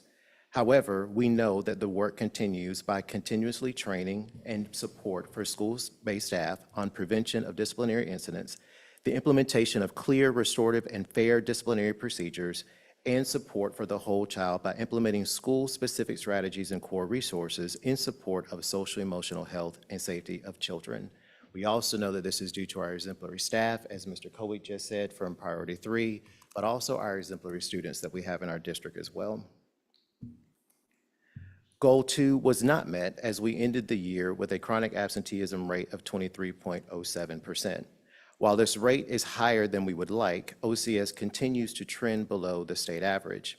As a result, moving forward, we will implement social emotional learning and mental health curriculum in all schools, expand school-based mental health and youth mental health first aid training, and implement research-based trauma-informed practices.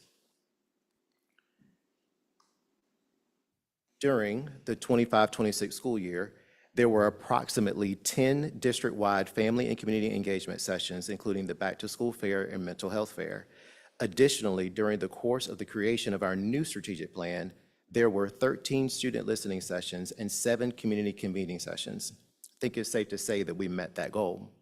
However, we also know that the work will continue through this year and beyond by expanding family engagement programming throughout all 13 schools, through quarterly district themes and initiatives, by elevating district storytelling through strategic media partnerships and digital communications, and by strengthening collaboration with local media, government, and local community partners. And with that, I will turn it back over to Dr. Pack.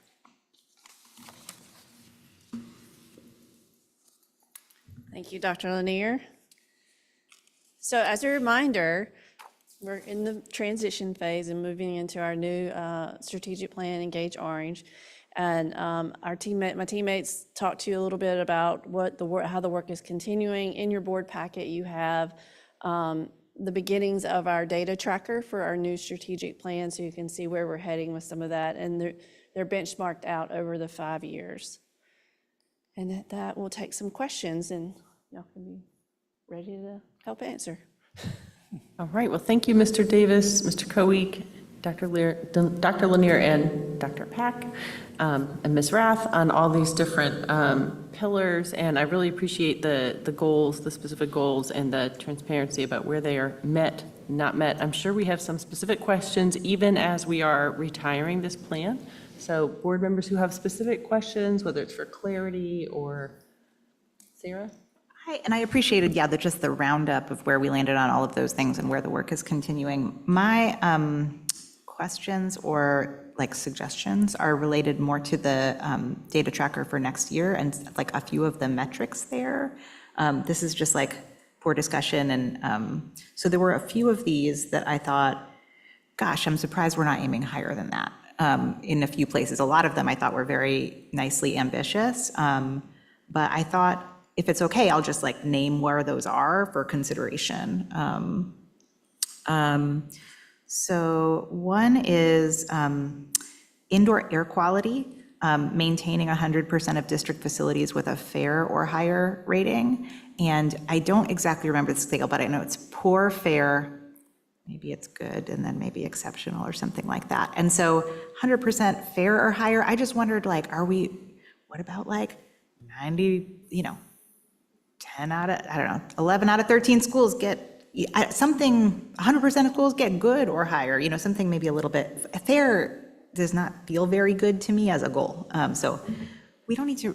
Yeah, we're happy to discuss those Yeah. as well, because Mr. Davis can come up and start, and I had a specific conversation with Ms. Gartrell regarding this. But- Okay.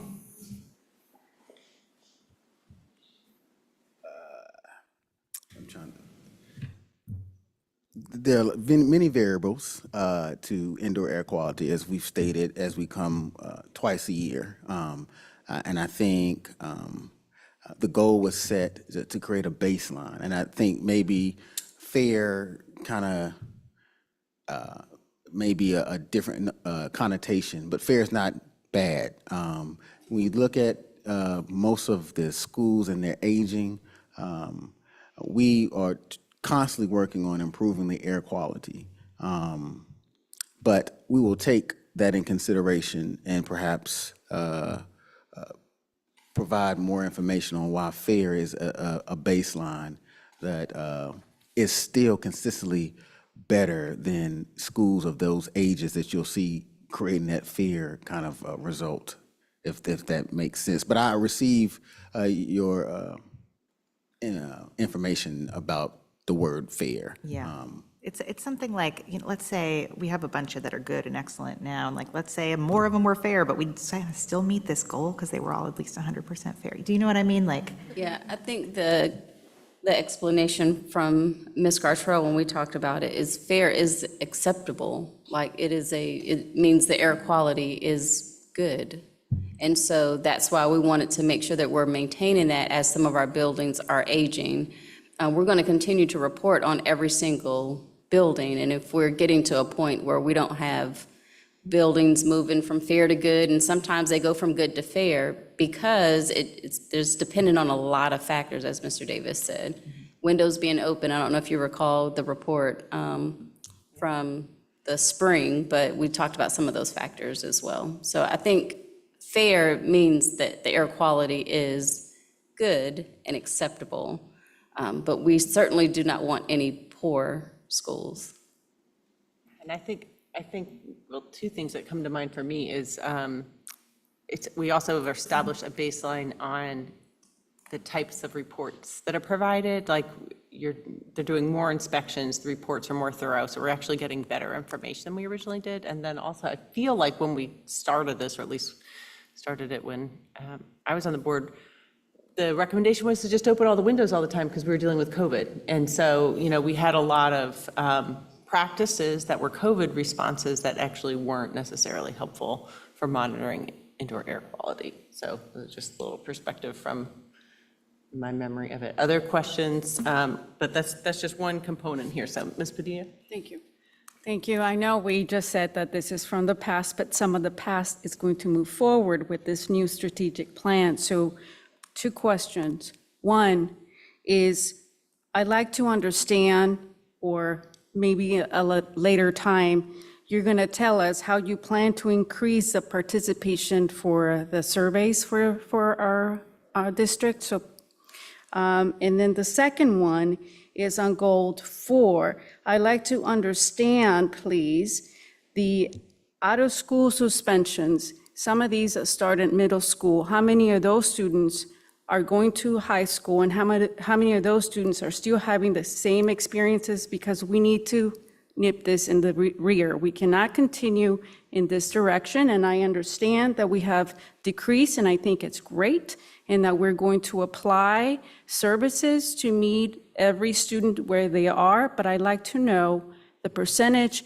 and how we're going to continue to help these students so we don't continue to have this problem. I know it's going to take time, but I'd like to make that one of our priorities. And I asked this in the past in a different meeting, but thank you. Well, I can certainly speak to your first question, Ms. Padilla.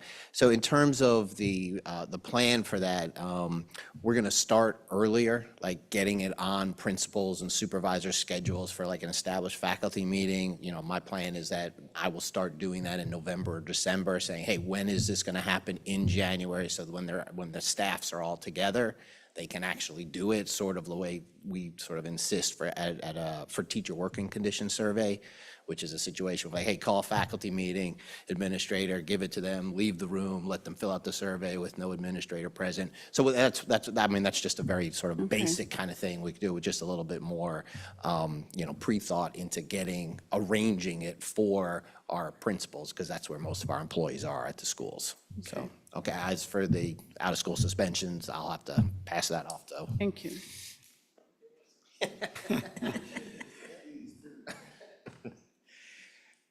Good evening, Ms. Padilla. So we agree, and I think all of us would agree that we definitely need to make sure that we are nipping this in the bud. One of the things that I would say is that we are definitely moving as a district more towards preventative measures. That's one of the reasons, in particular for our secondary schools, our ongoing collaboration and partnership with Boomerang. We're actually going to be expanding the RISE program so that way there's more support for our students on the front end and the preventative end in order for us to be able to decrease those suspensions. I do want to say publicly, however, though, that, and this information is reported, to the board. We do that twice a year.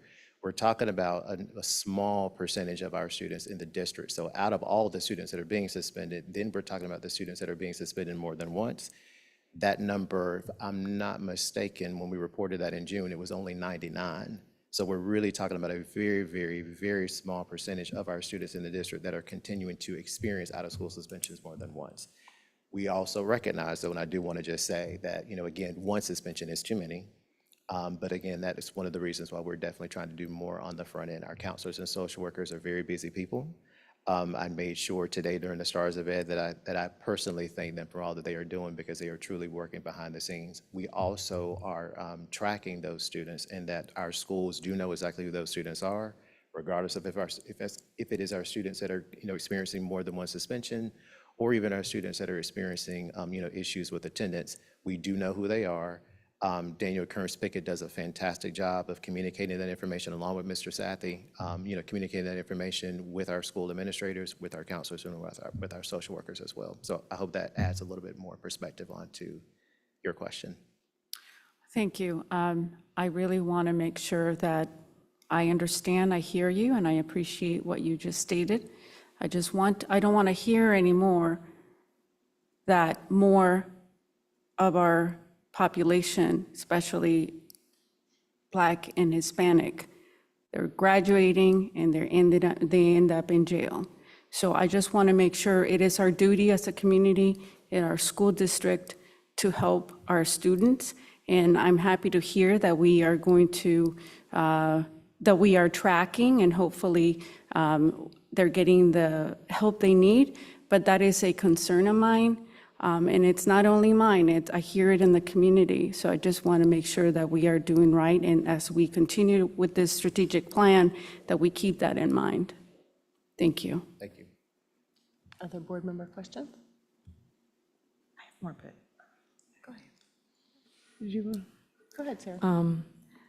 I thank you for this. Thanks for the results for the year. I like Ms. Smiley, I'm curious about the data tracker for next year.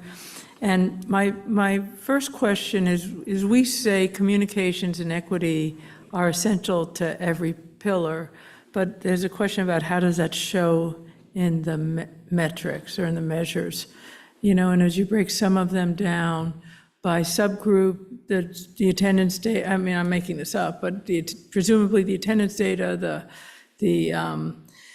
behavior data, the digital access, will be different for different groups. And if we want to understand what's happening and understand our trends, we don't want important challenges to be lost in a sea of averages, right? So we really want to be able to have transparency and visibility to the challenges. There's one on the communication side, and I love when, we hear about the participation in the book fair and stuff like that. Even someone asked about the surveys, it was you, Ms. Padilla, asked about there's a question about two parts of it. One is, when we ask people to participate, it's going to come up in these new community engagement pieces with ORED. When we reach out to the community, we don't always capture their interest. And it's, I can tell you, I've begged people to come participate, and they say, sorry, don't have the time, it's not scheduled right, whatever. But there's a question about, are we reaching our families? So that's a communication question, is are we reaching them, and are we engaging them? So that's the communication side. And I think that also will be different by some groups. So kind of this overall question about how does equity, how does communication factor into this? So in our performance indicators, a lot of those are grounded in the regular schedule of reporting that we're providing for you. So for example, you brought up attendance data. When you get that data, it is broken down beyond just the overall average. You get a lot of the subgroup data.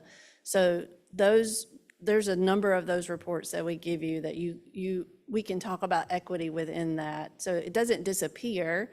We are trying to raise all boats, so to speak, and you will be able to see what groups are moving, what groups are not. We're looking at that data, we're sharing it with you. So, but the performance indicator that's on the data tracker is the overall performance in that area. But when you get the board report, you will, whether it's at a student achievement committee or an open board session, those data are given to you then in terms of the breakdown. So it doesn't disappear in the plan. It's part of the whole continuous improvement process that we've been talking about. It's just like, we could have 1,000 data points for the data tracker if if you so choose, if that's the board's desire. But once you begin to muddy the waters overall, we can't really tell, like, are we improving or not? So think about it like daily in the classroom, classroom analogy, right? Students get their daily grades, but what gets reported home to mom and dad, overall is that grading period grade, that overall grade. And so you can say, like, am I doing in the direction that we're supposed to be going as a student with that overall grade? So we're going to show you the whole grade book when we report, but we're going to share with the community in our data tracker what's our grade, so to speak.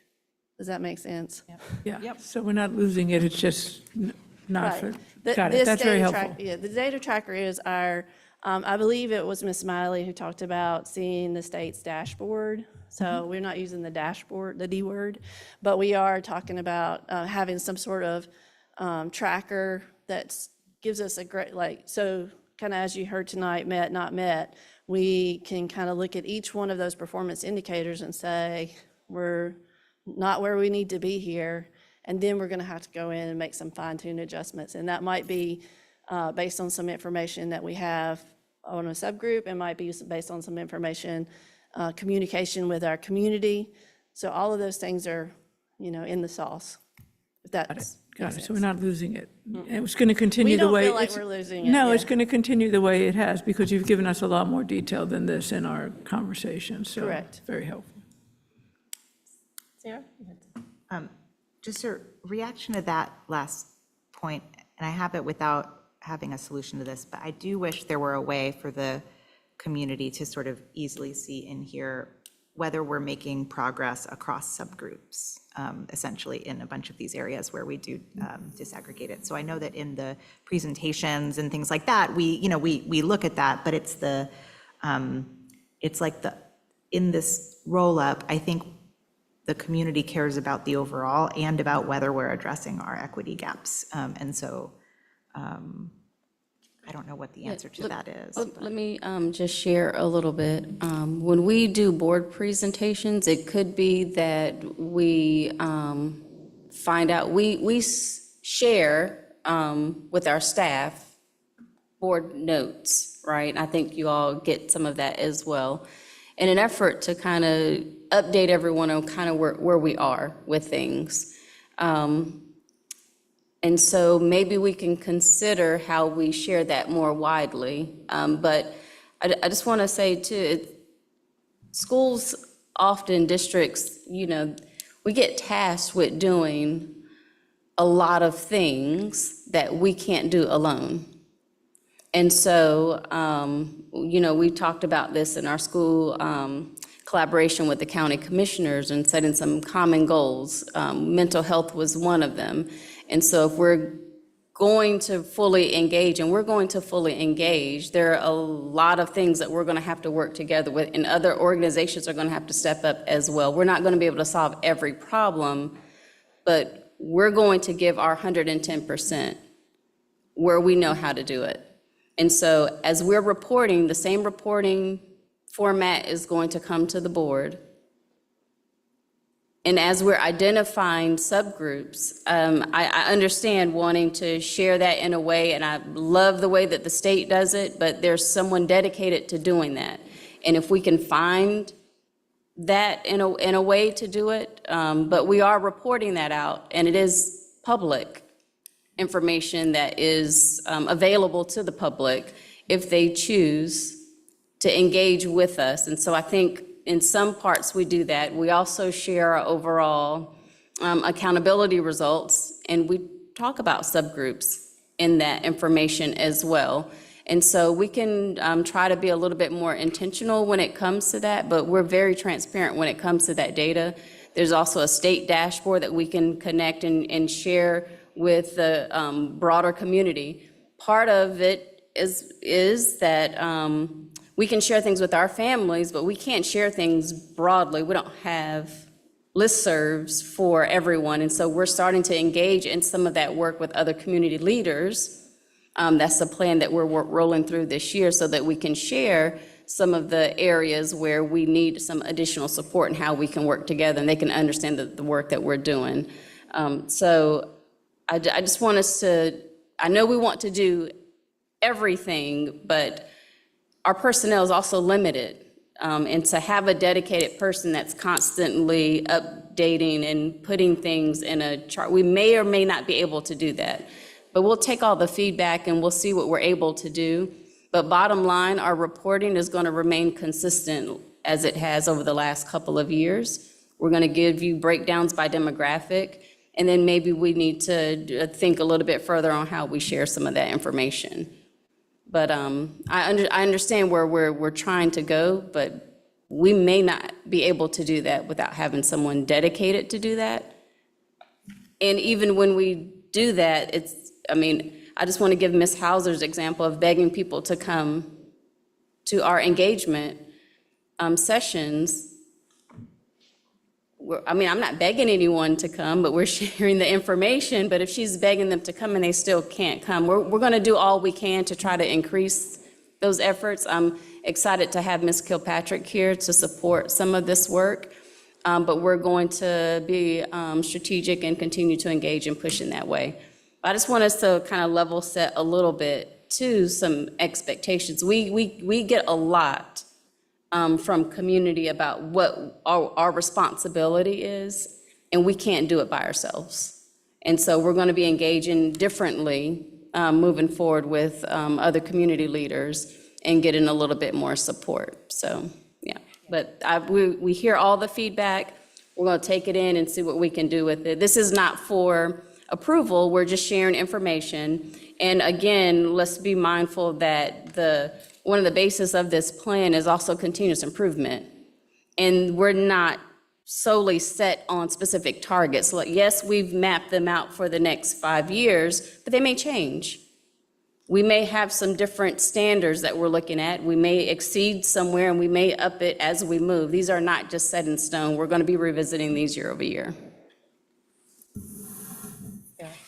And thank you, Dr. Jones, for that. I just wanted to mention a couple of other areas where I think I would love for you all to like consider whether like a more ambitious number makes sense in terms of the goal.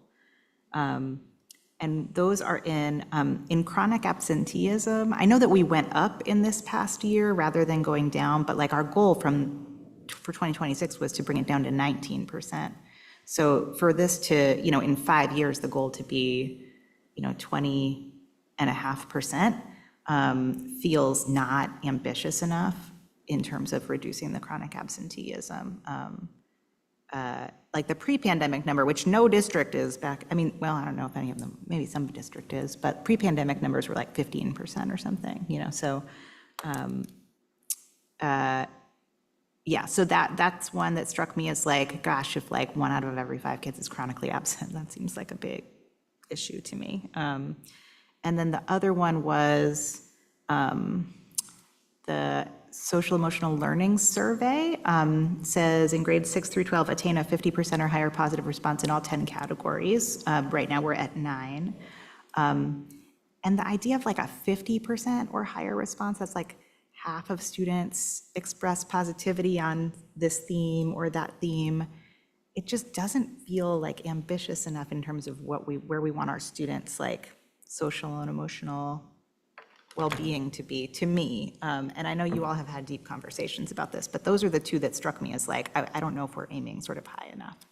So, Okay, so I don't. do you want to discuss?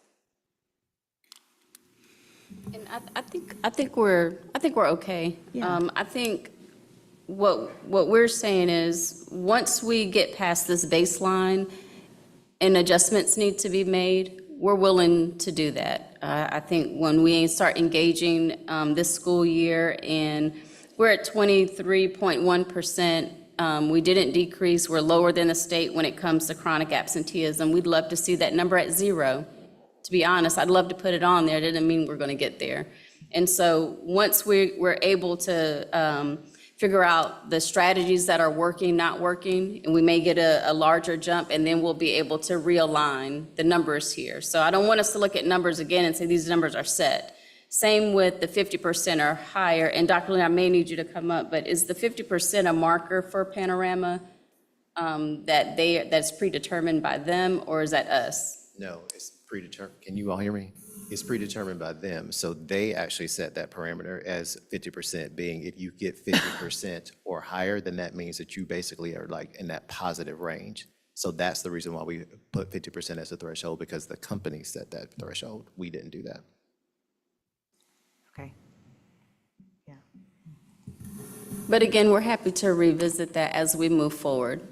Not a set in stone anything here. We're not asking you to approve these numbers year over year. As we're analyzing them, as we're reporting out, we'll be making adjustments. So this is just to have something set that we're working toward, and then we'll be coming back year over year as we report these.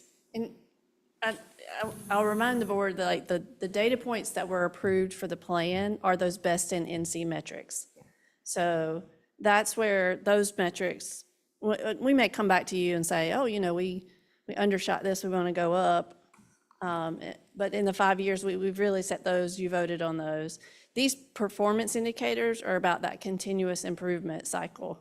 So while we benchmark them out based on information that we get each year and the work that we're doing in that continuous improvement model, they may shift, and even what we're measuring in that performance indicator we may come back to you and say, we thought we were going to do this, but this is really more the measure that gets us somewhere. So communicating that in the reporting cycles that we have as we go forward. So hopefully that helps too.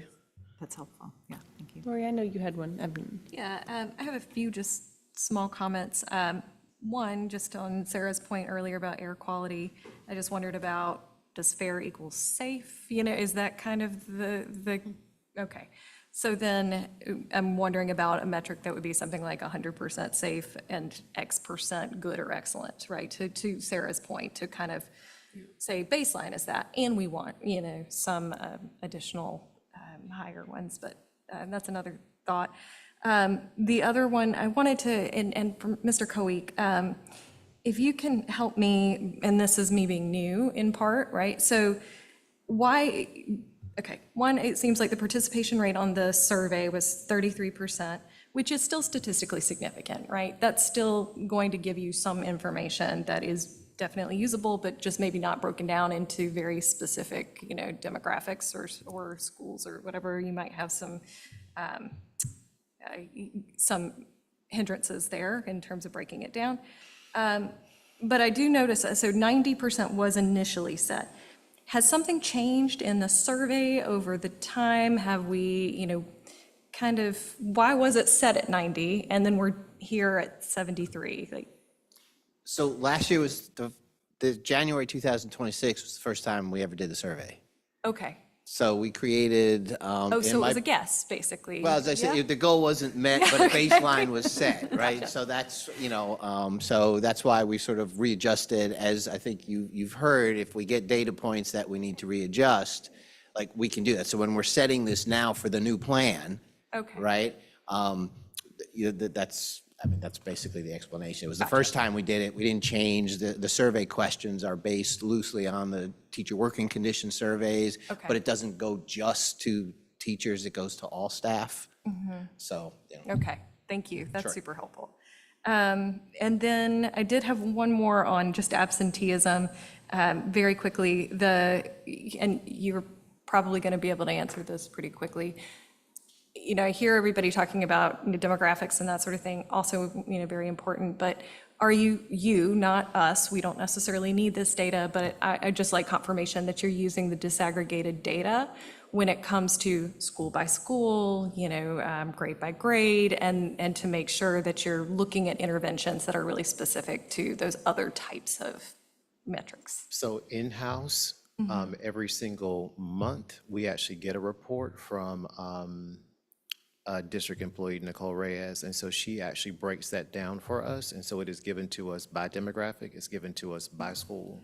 So we have those numbers, and at that point in time, again, like I said, Mr. Kearns Pickett communicates to social workers and counselors. As soon as that information comes in, we sit down as a department and we meet. He is able to give those numbers to those boots on the ground.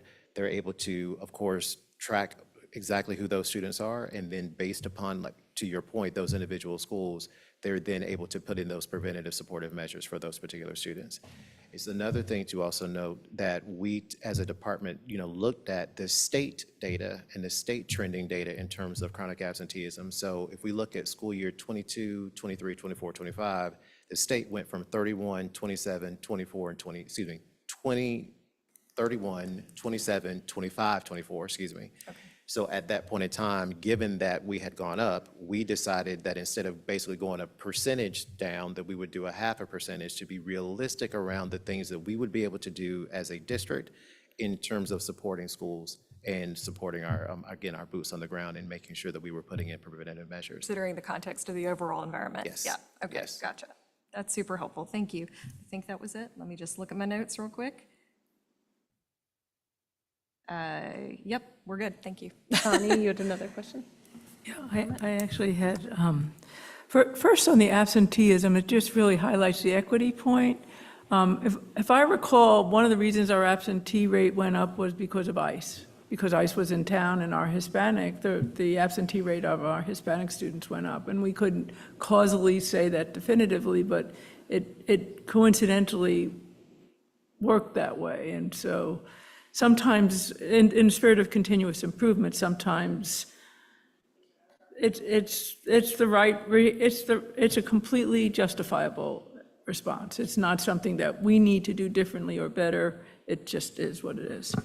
I have questions. I want to go back to the participation and things like, I'll just say a couple of things. No, not on employees. It's I don't know where it comes, but I'll give you a couple of great examples. Like tonight, we heard about our high school, and I think I've seen it in the middle schools too, where the participation in orientation for sixth graders and ninth graders is really high, right? This is a great example of the health of the organization. Now, there is a question about, I always wonder what's the denominator. It's not 7,000, it's how many freshmen are expected and how many actually show up. And then there's a question about is it representative of the demographics of the school? But those are the kinds of participation metrics that would be really interesting. Now, Family Academy, if we're doing a Family Academy on career pathways for high schoolers, to have 162 of our high school families participate, it's not bad, but we have a couple of thousand high school families. I don't know what the denominator should be. So these numbers by themselves are not that informative as metrics. I wonder if there's a way to have more strategic metrics that say, here's the target, or here's the whole, and whether or not we're really reaching the audiences that we're trying to reach. We will take that back and discuss and see if we have any solution for that, or if anybody around us is doing well with that. And I wondered if Ms. Kilpatrick had something to say about communications, because Yeah, while she's coming up, I'll just use your high school example when we're talking about career pathways. Yes, we might have a couple of thousand high schoolers. I don't know the exact number off the top of my head, but a good half of those are going to be juniors and seniors. And so I think for us, what we want to look for, and Ms. Kilpatrick's going to help explain a little bit of targeting we're going to do, is to make sure that we use multiple avenues to get information out there as much as possible. So I'll let her take that over. it's exactly the kind of. Well, good evening, everyone. So to answer your question, just big picture, so what we are working on internally, and it's not finalized, is a metric scorecard across community and stakeholder engagement that encompasses not just digital engagement, not just social media, but website analytics. It's going to come about with all the things that we were trying to implement this year. And so we'll have a base for that scorecard and be able to utilize it, not just for the amount of participants, but what was captured there, what was meaningful for it. Because showing a number of attendees does not necessarily always mean success. So we're gonna do more intentional and evaluate how we do the scorecard year to year. So more to come. Thank you for your patience. Thank you, Ms. Kilpatrick. All right, are we ready to proceed to our last item for the evening, which is a discussion and action item? Thank you. Thank you.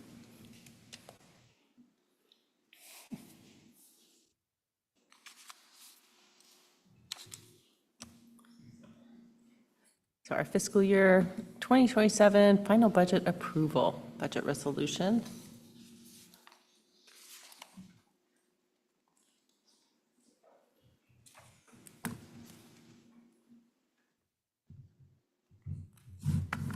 Good evening. I'm having to wake up my laptop. I apologize. Thank you for bearing with me.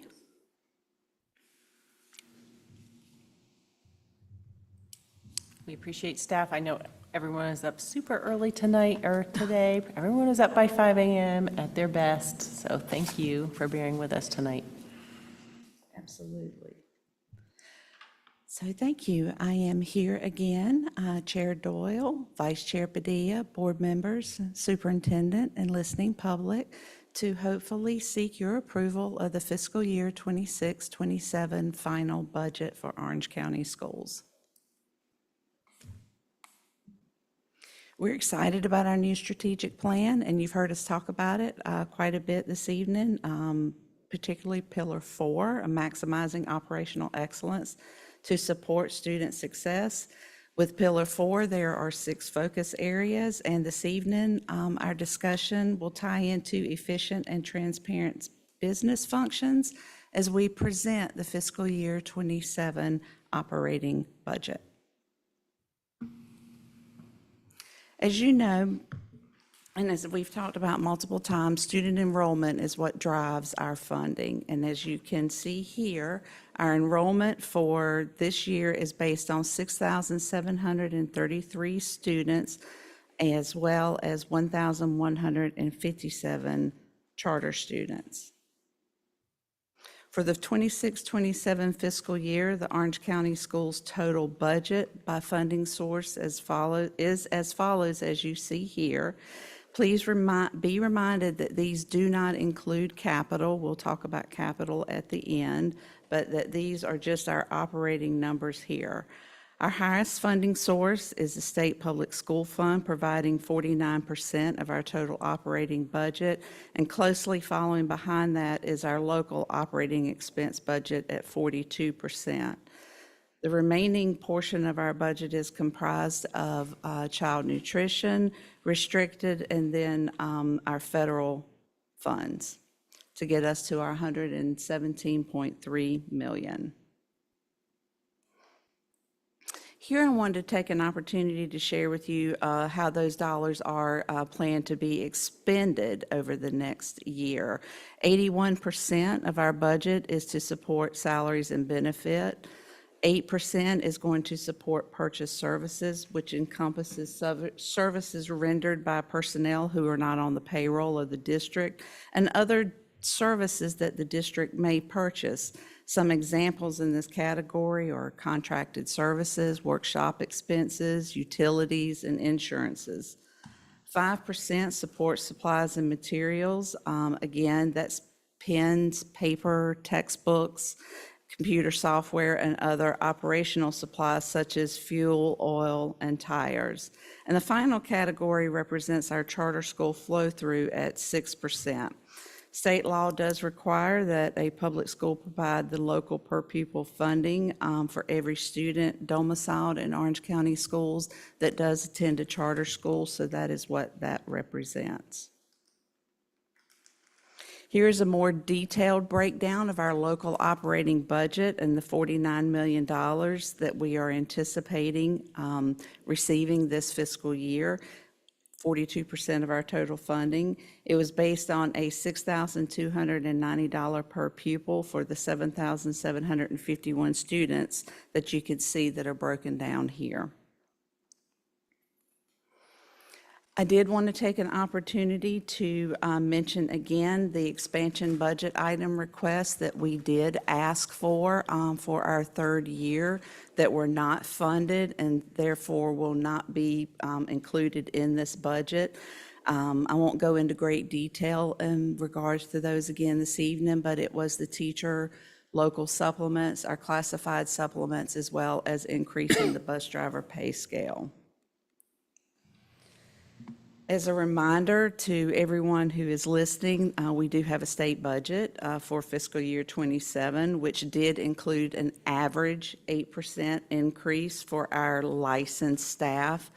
The highest increase in the budget can be noted at 18% for those who are on Experience Step 1 and up to 5% for those who were on Experience Step 30.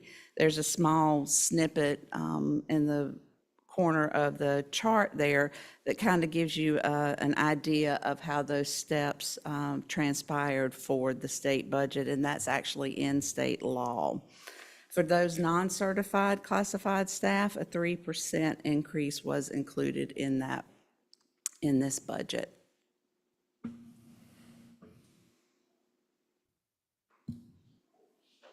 Also included in the budget that was passed were bonuses for our staff. As you can see here, teachers and assistant principals who were employed as of October the 1st will receive a bonus based upon their years of experience or years of service with the district, not the district, with the state. And then principals, central office, and non-certified staff who were employed as of June the 30th will get a bonus based upon their annual income. If you were $65,000 or less annually, you can anticipate $1,750, and if you were more than that, you can anticipate $1,000.